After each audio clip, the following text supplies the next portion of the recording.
Até o momento, nós já falamos sobre dois conceitos muito importantes: concepção sonora e respiração.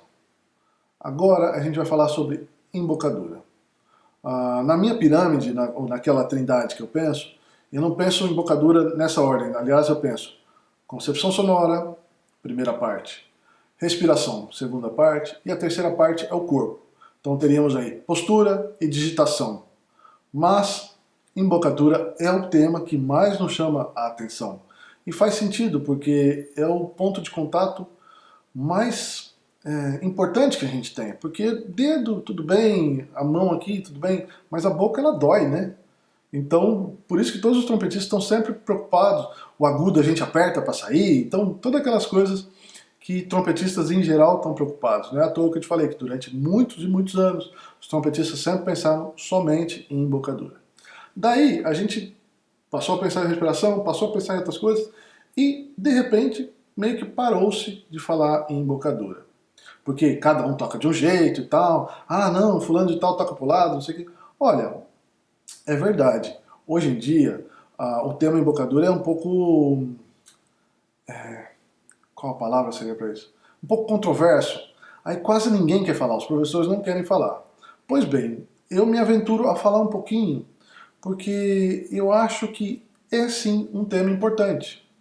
Eu priorizo aqui primeiro, depois respiração. Mas acho que a embocadura seria o terceiro caminho, né, que deve estar bem resolvido, pelo menos na sua cabeça e aqui também. Bom, vamos lá. Os grandes pedagogos do passado tinham alguns conceitos bem claros a respeito de embocaduras ideais, né? Então, se você pegar lá o Arban, ele sugere que a embocadura seja, o bocal seja apoiado no centro, que você pense em colocar o bocal 2/3 para cima, 1/3 para baixo, ou, se não me engano, o oposto, 1/3 para cima e 2/3 para baixo, né? Ele, não sei se ele fala, mas outros professores da antiga também falam para não fazer bochecha e outras coisas do tipo. Bom, a respeito do posicionamento, hoje as pessoas já falam, pode ser para o lado, tal. Só que, vamos pensar um pouquinho. Arban foi um super pedagogo. Por que será que ele falava isso? Muito provavelmente porque ele analisou os bons trompetistas da época dele e encontrou alguns fatores em comum, que eram embocaduras centralizadas e uma divisão dos lábios, se não equivalente, mas pelo menos com que o bocal ficasse nos dois lábios. Hoje, se você analisar a maioria dos grandes trompetistas, as embocaduras deles também têm coisas em comum. Se eu falar, vou te falar uma lista aí dos meus heróis.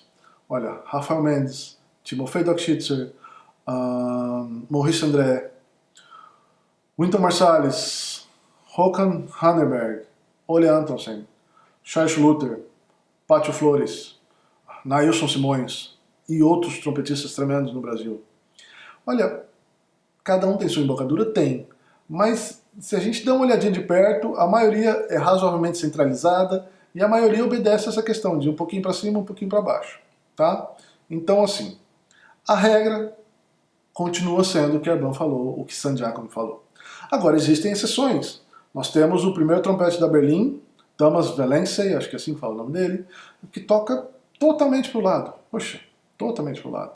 A gente tem agora um excelente trompetista, já falei dele no outro vídeo, Eric Venditti, tocando super bem, também toca super pro lado.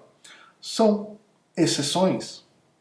Então, assim, se você está ainda formando sua embocadura, ou se você não está bem resolvido no tocar trompete, eu aconselho que você reavalie a sua embocadura e tente ver se de repente você não é regra, ao invés de você achar que você é uma exceção, né?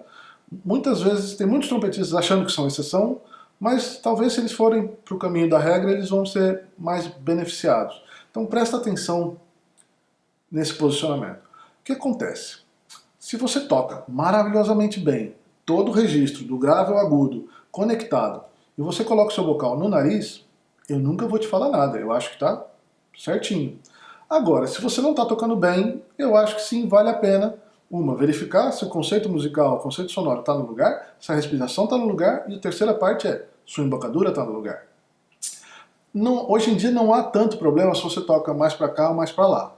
Mas existe sim um problema considerado por vários professores, que é o chamado de embocadura inserida, que é quando você coloca o aro do bocal, uma das partes do aro do bocal, ou a de cima ou de baixo, na parte vermelha dos lábios, seja aqui embaixo ou aqui.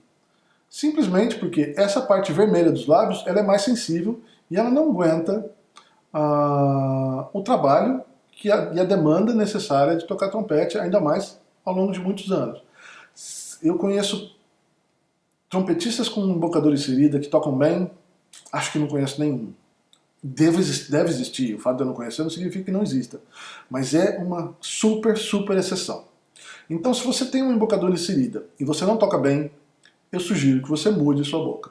E não sou eu que estou inventando isso, não. Grandes pedagogos, eu estou falando aqui de Nailson Simões, Ole Antonsen, Schluter, quem mais? Pierre Dutot, que é um francês super pedagogo, grandes trompetistas, eles dizem que é impossível tocar trompete com a embocadura inserida. Então, se você tiver esse caso e você não estiver tocando bem, eu aconselho que você... Não fica triste, não. Mudar de embocadura não é o fim do mundo. De novo, um pouquinho da minha história. Quando eu era garoto, eu tinha um tipo de embocadura, eu tocava bem para baixo, quase um clarinete. E quando eu fui fazer faculdade com o Nailson, ele me obrigou a subir o trompete. Não simplesmente por estética, mas também por questões de dificuldade. Eu não conseguia tocar o grave com um som bom. Por quê? Quando você toca muito para baixo, você usa pouco o lábio de baixo e aí você não consegue tocar grave. É muito difícil articular grave só para o lábio de cima.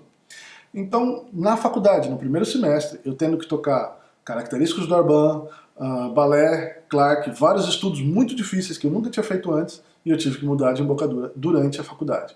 Então, assim, não é impossível, dá trabalho, basta querer e vale muito a pena, tá?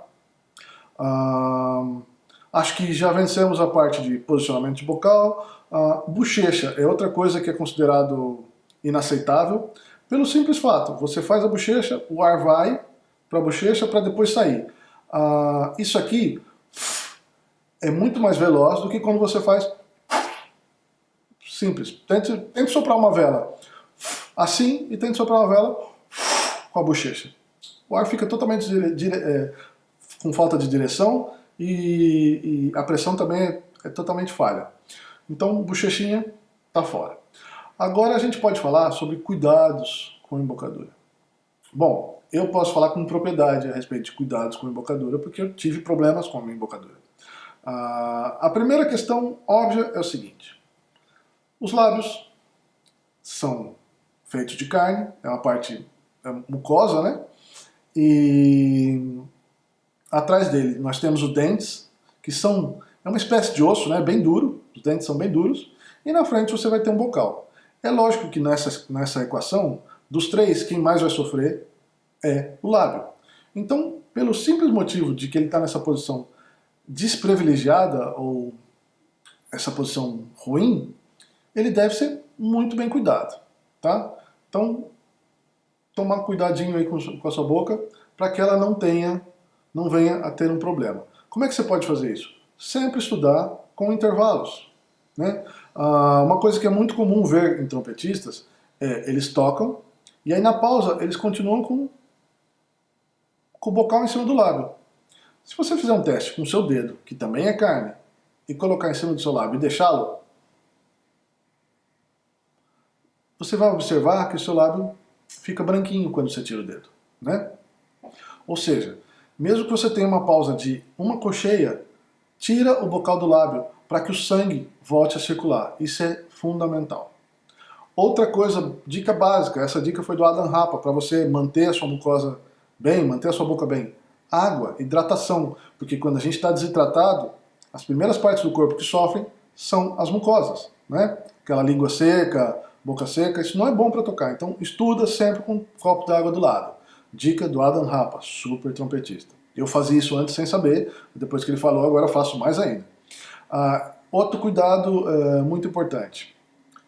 Quando você está estudando demais, é normal que chegue um momento que a boca não responda mais. Quando garoto eu fazia isso. Eu estudava até que a boca parasse de funcionar. Por ser jovem, o nosso corpo se recupera muito mais rápido. No outro dia eu voltava e a boca estava super legal. Tudo bem, tudo no lugar. Bom, Até os meus 26 anos eu fazia isso. Eu também não fazia aquecimento, eu não tinha problemas com essas coisas. Eu lembro, isso quem me disse foi um amigo que eu nunca tinha percebido. Uma vez quando eu fui tocar Brandemburgo com a OSPA, o ensaio era às 9 da manhã e acho que eu cheguei às 7h30 para estudar. E o oboísta já estava lá, o oboísta que ia tocar comigo. Então eu sentei do lado dele e comecei a tocar Brandemburgo junto com ele, às 7h30 da manhã, sem aquecer. E quem me falou isso foi um trompista. Ele falou assim, cara, você é doido, como é que você toca Brandemburgo sem aquecer? Bom, isso deu um resultado. Aos meus 26 anos, eu comecei a tocar e sentia que as coisas não estavam bem. Eu peguei um período de férias, voltei, as coisas continuavam meio estranhas. Eu sentia meu som desafinado, fora de foco, eu sentia a boca muito estranha, eu precisava de quase 2 horas estudando para que a boca voltasse a se sentir bem. Isso é um péssimo sinal. Se você precisa de muito tempo para aquecer, quer dizer que você está machucando a sua boca. Ou talvez você já tenha machucado. Bom, e eu fiquei desesperado, porque eu achei que eu comecei a sentir que eu estava tocando mal, e as pessoas diziam, não, tá tudo bem, Flávio, tá tudo bem. Esse mesmo oboísta com quem eu toquei Brandemburgo chegou para mim e falou assim, Flávio, você não acha que você está estudando demais? E eu falei, é lógico que eu estou estudando demais. Eu estou me sentindo super mal, eu preciso estudar mais e eu vou fazer o concurso do Maurice André. O concurso era daqui a 6 meses. Aí ele olhou para mim e falou assim, olha, porque o seu som tá feio. Quando você chegou aqui, 3 anos atrás, seu som era muito bonito, você tocava leve, um som bonito, afinado, e agora você está com um som feio, está tocando desafinado, fora de foco. Então eu aconselho que você pare de estudar. Eu fiquei desesperado, porque como é que eu ia parar de estudar? Eu tinha um concurso daqui a 6 meses.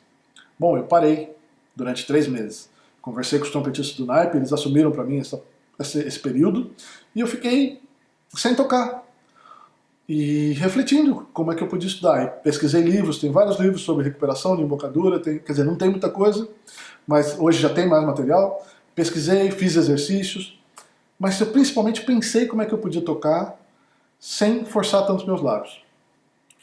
Bom, o que eu fiz a respeito do concurso, eu estudei todo o repertório, lendo, ouvindo e tocando mentalmente. Lembra que eu falei lá da referência sonora? Eu ouvia grandes trompetistas e imaginava que era eu tocando.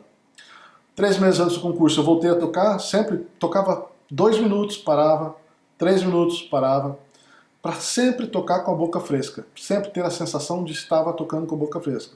Vocês precisam lembrar que minha boca parou de funcionar. No resumo da história eu fiquei dos mais de 100 trompetistas que fizeram a prova, eu fiquei em 6º lugar no concurso Maurice André. E eu aprendi que eu precisava cuidar da minha boca. Então, tenha cuidado com a sua boca, tá ok? Acho que essa aula de embocadura ficou também bastante larga, mas eu sei que são temas que a galera gosta. Vamos ver se eu consigo fazer um resumo rapidinho. Professores não gostam de falar sobre embocadura, mas é importante achar uma embocadura que funcione, que toque do grave ao agudo, piano, forte, todos os registros, né? Outra coisa, posicionamento. Lembra que o Corban falava, talvez você seja uma exceção, mas quem sabe você pode ser regra. Eu volto e meia em casa, mexo um pouquinho, tentando achar algo melhor, procurando me desenvolver. Não saia mexendo sem uma orientação, mas sempre dá pra gente tentar achar uma forma de tocar mais eficiente. Quanto ao posicionamento, tudo bem se for para os lados, cuidado com a embocadura inserida e, acima de tudo, cuide dos seus lábios. Eles precisam de descanso. Muitos trompetistas, inclusive eu, advogam o seguinte: você estuda e você descansa. Você estuda e você descansa. É muito importante que você faça isso aí. Vou aproveitar e falar um pouquinho do curso Fundamentos. No curso que eu criei, são 100 vídeos onde você toca e eu toco. Na verdade, eu toco primeiro como referência e aí você toca em seguida. Ou seja, se você estudar 1 hora, na verdade você vai ter tocado durante 30 minutos. Mas você estudou durante 1 hora. Porque lembra que eu falei? A gente está estudando com a cabeça. Então você desgastou seus lábios durante 30 minutos, mas você estudou durante 1 hora. Tá? Então é um método bem legal. Quando você for estudar, estuda com alguém, ou lembra sozinho, se você for estudar sozinho, estuda sempre com intervalos. Descanso é muito importante, ok? Opa, acabei de ver aqui que ficou faltando uma coisa muito importante sobre o embocadura e eu não podia deixar você sem isso. Existem alguns aparelhos vendidos para aprimoramento da embocadura, para fortalecimento. Olha, eu desaconselho. Eu sei que algumas pessoas utilizam, pode ser que elas tenham tido benefícios, mas eu acho muito arriscado que você faça um esforço muito maior do que o necessário para tocar trompete.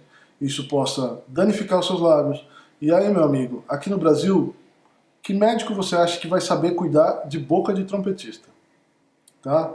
Então, como eu tive um problema sério de desgaste, eu aconselho você a tomar muito cuidado, porque é muito difícil a recuperação, tá? Então, pensa aí, cuidado com esses aparelhos, mesmo esses exercícios com lápis e colocar pedaço de metal na boca, não sei o que. Eu sei que tem pessoas que usam, converse com essas pessoas se faz bem ou não, mas em geral eu desaconselho. E assim, a maioria, quer dizer, na verdade, todos os bons trompetistas que eu conheço, num nível excelente, todos esses caras que eu citei, ninguém nunca me recomendou que eu usasse um desses aparelhos. Então, não sei se você precisa deles para tocar bem, tá bom?